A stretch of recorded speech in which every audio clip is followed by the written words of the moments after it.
Hello everyone, మేమైతే మహాశివరాత్రి రోజు ఏడుపాయల వనదుర్గ భవాని అమ్మవారి టెంపుల్కి అయితే వెళ్ళాము. ఇక్కడైతే మహాశివరాత్రి రోజు జాతర చాలా బాగా జరుగుతుంది. ఈ టెంపుల్ తెలంగాణలో ఉంటుంది. హైదరాబాద్ నుంచి 90 కిలోమీటర్స్, మెదక్ నుంచి 13 కిలోమీటర్స్ దూరంలో అయితే ఈ టెంపుల్ ఉంటుంది.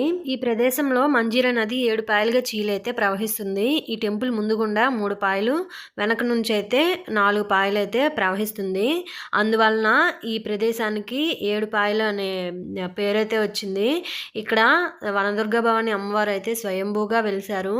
అందువలన ఇక్కడ అమ్మవారికి కూడా ఏడుపాయల వనదుర్గ భవాని అనే పేరుతో పిలుచుకుంటారు. ఇదిగోండి, ఇక్కడ ఈ నదీ ప్రవాహంలోనే ఇక్కడ సెట్స్ అయితే మంచిగా వేశారు. చాలా బాగుంది చూడడానికి అయితే. ఇక్కడ మొత్తం ఈ కోవెల దగ్గర మొత్తం ఇలా కోతులు అయితే బాగున్నాయి. అసలు చేతిలో ఏముంటే అవి ఎత్తుకుపోతున్నాయి. అసలు నా చేతిలో అయితే కవర్తో పాటు పళ్ళు, పూజ సామాన్లు అన్నీ కూడా ఎత్తుకుపోయాయి. ఇక్కడ ఈ కొండ గుహలోనే అమ్మవారు స్వయంభూగా వెలసారు.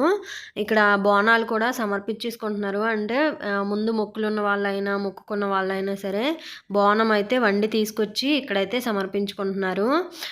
ఇదిగోండి, టెంపుల్ అంతా ఇలా ఉంటుంది. ఇదైతే వర్షాకాలం అయితే పూర్తిగా మునిగిపోతుంది.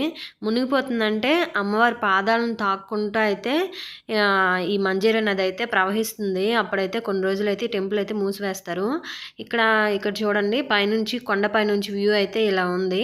ఈ వీడియో కనుక మీకు నచ్చినట్లయితే please like, share and subscribe.